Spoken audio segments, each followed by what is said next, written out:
Қыздардың аналары мен әкелері. Қыздарға арналған жыныстық жетілу тақырыбы өте маңызды болып саналады.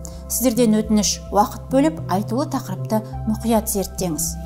Сіздің алған осы саладағы білімдеріңіз үйіңізде өсіп келе жатқан қыздарыңыздың болашақта өзіне сенімді болып өсуіне көмектеседі. Біздің отбасымызда да бір емес екі қыз өсіп келе жатыр. Олар әлі жасөспірім жасқа жетпесе де бұл тақырып мені бүгіннен алаңдатады. Себебі дәл қазіргі қоғамда балаларды жыныстық жетілуге тәрбиелеу қажет деген пікір көп айтылады. Бірақ дегенмен де сіз бен біз балаларымызға жыныстық жетілуді алдымен беретін ата-ана. Сол себепті біз ата-ана жыныстық жетілуге тақырыбын балаларға жеткізуге өзіміз дайынбыз ба? Міне мәселе осыда. Сол себепті алдымен өзіміздің жыныстық жетілу білімімізді тереңдету қажет сияқты. Бүгінгі ата-ана, яғни сіз бен біз өзге дәуірдің адамдарымыз. Біздің ата-анамыз бізбен жыныстық тәрбие мәселесі бойынша әңгімелескен жоқ. Ал бүгінгінің баласы мүлде өзгеше. Бүгінгінің баласы, бүгінгі жеткіншек ашық. Олар ашық әңгімені талап етеді. Олай болмаған жағдайда олар ғаламтор беттеріне жүгіріп, интернеттен өздігінше жыныстық тақырып жайында іздей бастайды. Бірақ ғаламтор беттері балаңызға қандай ақпарат береді? Ол балаңыздың іздеген ақпараттарына, іздеген сауалдарына жауап бере ала ма? Сол себепті мәселені өз қолымызға алатын уақыт жетті. Айта кету керек, ең үлкен мәселе ол жаңағы сүт бездері өсе бастаған кезде олардың біркелкі өспеуі. Бұдан ыңғайсызданған қыздар, егер анасынан ақпарат ала алмаған жағдайда интернет беттеріне жүгінеді. Ол жердегі де ақпаратты әртүрлі. Мысалы, қызыңыздың сауалына жауап табудың орнына көптеген қорқынышты дүниелерді беруі мүмкін. Түрлі болжамдар айтуы мүмкін. Сол кезде қызыңызға бірден анасы ретінде көмек бергеніңіз абзал болатын еді. Кеуде тұсының біркелкі өскендігін байқаған қызыңыз егер өзіңізге ашылып бұл мәселені айтып жататын болса, түсіністік танытып қызыңызбен ашық сөйлесуге сіз де дайын болыңыз. Қандай да бір сұрақтары болса қызыңызға сенім алаңдатқан мәселе болатын болса, дәрігерге бірге барып сұрайық деп көмегіңізді көрсетіңіз. Қыз бала бойындағы жетілу кезеңінің келесі сатысы ол етеккір келу кезеңі. Етеккір келу циклы 8 жастан 14 жасқа дейін басталады. Жалпы ол сүт бездері ұлғая бастағаннан кейін 2 жылдан кейін келе бастайды. Бірақ сол сүт бездері ісіне бастаған кезден бастап ақырын қызыңызға етеккір жайында айта бастағаныңыз дұрыс.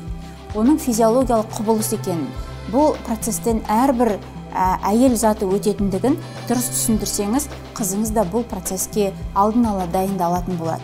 Қыз баланың анасы төмендегі жайттарға алаңдау қажет. 13-14 жаста екінші жыныс белгілерінің болмауы, 15-16 жаста етеккірдің келмеуі, етеккір шамадан тыс ағыл-тегіл келуі, бір етеккір кезеңінде бір қорап төсеніштен көп кетсе, етеккір ауырсынып келуі. Өзімнің журналистік тәжірибеммен тағы бір бөлісе кетейін. Біздің журналға келетін хаттардың легі өте көп. Соның бірінде келген хатта бір ана былай деп жазыпты: қызымды гинекологқа апаруға ыңғайсызданам. Ол жаңағы балама сенімсіздік білдірумен тең сияқты дейді. Жалпы гинекологқа бару табиғи процесс екенін біз қызға кішкентай кезінен түсіндіруіміз керек. Тіпті жаңағы ананың өзі гинекологқа барған сайын оны көрген қызда кейін одан ешқандай әбестік көрмейді. Өйткені гинекологқа бару процесі дегеніміз кемінде жылына 2 рет баратын дүние. Оны көріп өскен қыз физиологиялық тұрғыда, ол профилактикалық жағдайда денсаулықты бақылап тұратын әдіс екенін біледі. Дәрігерге қаралу міндетті түрде ұят немесе қорқынышты нәрсе емес. Дәрігерден ұялмауды түсіндіру ананың бірден бір міндеті. Жеткіншектік жасқа жеткен қыздың бойынан тағы бір білінетін белгілердің бірі ол салмақ қосу.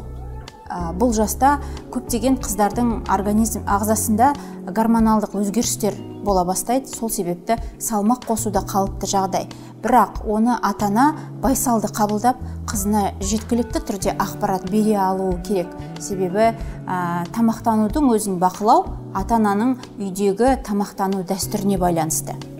Оның орнына қызыңызға жаңағы салауатты, теңгерімді, дұрыс тамақтанудың пайдасын айтыңыздар. Себебі болашақта кейбір балалар салмағын қайтып түсіре алатын болса, кейбірі өмір бақи жеткіншек жасынан бастап артық салмақпен өмір сүреді. Егер дәл осындай жағдай бола қалған күннің өзінде ата-ана кенет қызының тамақтануына аса назар аударып, келемеждеп, мазақтап, немесе әзіл қалжыңға айналдырып, оның тамақтану үрдісіне селқос қараса, баланың психикасына кері әсер ету факторлары да жиі кездеседі. Егер қызыңыз күрт артық салмақ жинай бастаса, эндокринолог немесе гинеколог дәрігер мамандарға алып барғаныңыз өте маңызды. Себебі дәл осы жасөспірімдік жаста бала ағзасына қажетті дәрумендер мен минералдар жетіспеуі жиі кездеседі. Ал дәрігер өз тарапынан қажетті минералдар мен дәрумендерді ұсына алады. Бұл жерде ата-ананың қызға беретін көмегі дәл осы дәрігерлердің нұсқаулығымен қажетті дүниелерді беріп отыру уақытында. Жасөспірімнің жыныстық жетілуінің тағы бір аспектісі ол сексуалдылығы. Бұл мезетте бала өзін, өзгелерді, қоғамды басқаша қабылдай бастайды. Тіпті бұл табиғи құбылыс десек те болады. Ол ең алдымен жаңағы қыз балаларға деген қызығушылығын білдіруі мүмкін. Бұл сәтте ата-аналар келемеждеуден, мысқылдаудан, күлуден аулақ болғаны дұрыс. Себебі бұндайды байқаған қыз бала болсын, ұл бала болсын, жабылып қалуы мүмкін. Кейіннен ашылуы да баланың қиындай түседі. Ал егер қажетті ақпаратты ата-анасынан ала алмаса, жаңағы ер азамат пен әйелдің арақатынасы туралы, жеткіншектер бұл жаста жаңағы интернеттің көмегіне жүгіне бастайды. Ол жердегі қажетті ақпарат балаңыздың сұранысына сай болмауы да мүмкін. Сол себепті ең бірінші отбасындағы өздеріңіздің құндылықтарыңызды, ана мен әкенің арасындағы қарым-қатынасты реттеп, өздеріңіз үлгі бола біліңіздер. Ұяда не көрсең, ұшқанда соны аларсың деген сияқты, ол да өзінің кейінгі отбасылық өмірінде сіздердің үйде жасаған отбасылық макетті қайталауы әбден мүмкін. Балаларымыздың жыныстық жетілуі маңызды тақырып. Себебі балалар белгілі бір жасқа дейін саналы түрде өзінің жұбын таңдай алмайды. Кейбір отбасыларда жыныстық жетілу тақырыбы жабық болатын болса, балаларына жыныстық тақырып жабық, оған жолама, ол жаман деп айтуы мүмкін, қыспаққа алуы мүмкін. Сол сәттерде бала қажетті ақпаратты ала алмағандықтан өз бетінше іздене бастайды. Сол себепті де жыныстық қатынасқа балалар өз еркінен тыс ерте түсе бастайды. Бұл жердегі сіз бен біздің мақсатымыз балаға саналы түрде сабырлы жыныстық жетілу туралы ақпараттарды бере білу. Себебі бала саналы түрде өзінің жұбын 17 жастан бастап таңдай алады екен.